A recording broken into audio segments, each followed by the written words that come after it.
Hey yo, it's Von Deli, and unfortunately, Modern Warfare is falling apart. Now, this isn't anything surprising or new to me. There is one thing that is weird though, considering this game compared to others, and it does have something linked to, a future Call of Duty title, which other games simply do not have. And what is that? That is obviously Warzone. That is the lifeblood of this franchise currently. That's what they spend most of their money and effort on, and rightfully so because it is an objectively good battle royale. Even though I don't like battle royales, good game mode, great stuff. Like what they're doing with it, but it has compromised, the health of Modern Warfare at least because they started, focusing less and less on it when this game was more active. But when it comes to the issues with this game currently and how it's falling apart, yeah, things are just starting to get a bit more broken and a bit more annoying. So at first you got things like data packs not working and constantly uninstalling, which isn't fun because you have to waste time re-downloading and installing these packs, and while they're not massive, they are, I think like all three of them combined are around like 35, 40 gigs, so you gotta waste a little bit of time downloading and reinstalling packs to play the game because they're on and off whether or not they want to work. Another issue, which is the biggest issue for me currently, is that you can load in the lobbies. You'll have a full lobby or close to a full one with like 10, 11, 12 people. And when the game loads in, there's only 4 or 5 of you. So when it comes to loading in the matches, it's booting out like half the players for some odd reason. And this can stack up with the data packs, how they're not working, how some maps just simply don't load in, which is weird. Like, I don't get it, but those are the issues you're dealing with when it comes to, playing the game.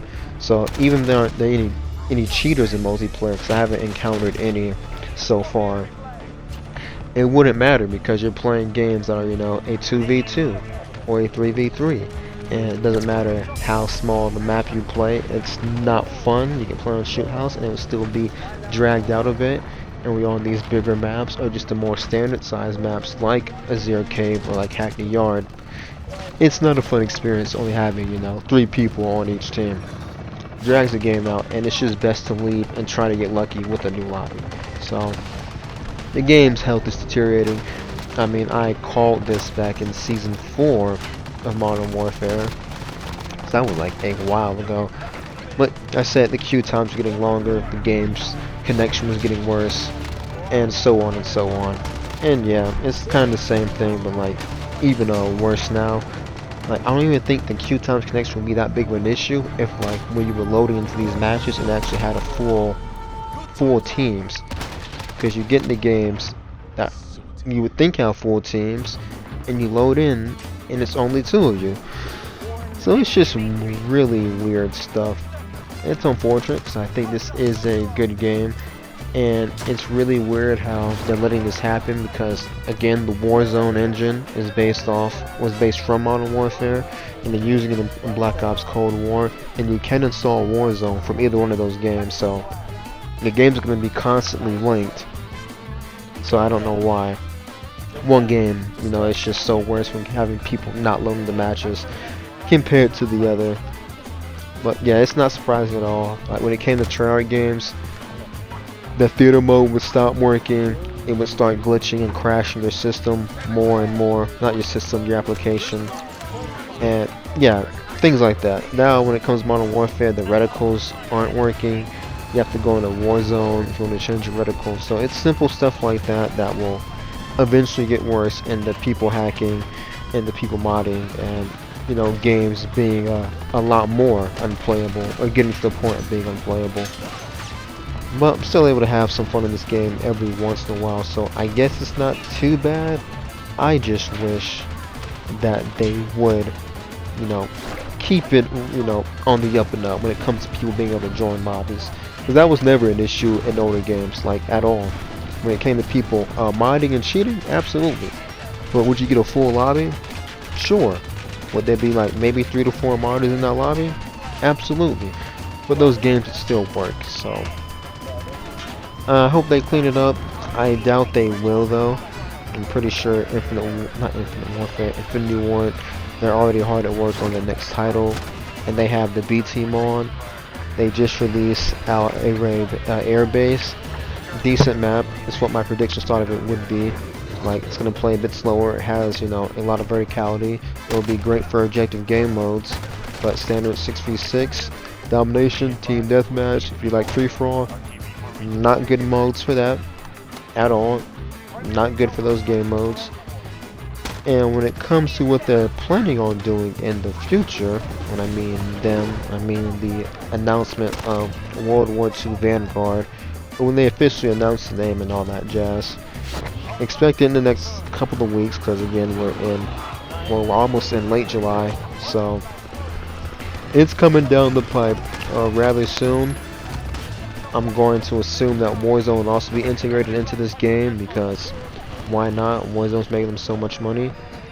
And that only means that this game, its health is going to get even worse when that happens, because it's going to be a lot of technical aspects of integrating all those weapons, even more new weapons into a game. So it wouldn't surprise me if you start seeing more weird things happening when it comes to this game and its weapons across Warzone.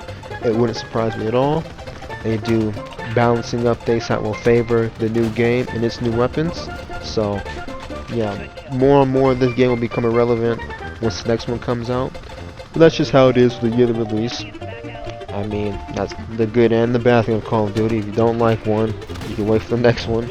And if you like one, you can stay on the old one and wait for another one to be good. But I think that's really all I got. Do I have any other thoughts on this franchise currently? Not really, not really.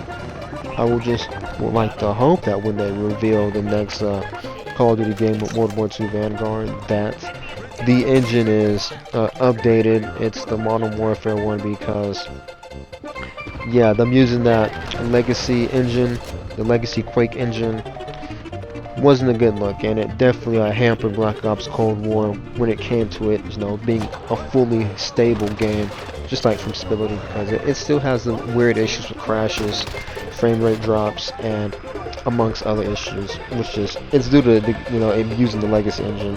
Like, I know that's the problem, because some of those other issues were like eliminated when it came to using the Modern Warfare engine. I'm not saying this engine is flawless either. It has its issues and its bugs, but it's a lot better, it's a lot polished, and it's, you know, a next-gen product with that engine compared to using the legacy Quake engine. No, the game would feel a lot more next-gen if they use the newer engine on the newer game. But we just have to wait and see. I'm going to predict something coming out by the 6th of August. I think you'll see something on the 6th of August, because it's a Friday, or that weekend. But that's all I got. Modern Warfare is still a fun game. Fortunately, it's getting harder and harder to play, so I would have to play a bit more Cold War. I played Cold War Capture Flag. Not very fond of it, but I made a video about that. But without that out the way, ladies and gentlemen, y'all stay safe, and I'm out. Final stat line, 46 and 2 with 2 captures. I can fuck with that. I really can. How do you get 46? How do you get 46 kills? I don't know what to tell you, man. Insane, crap.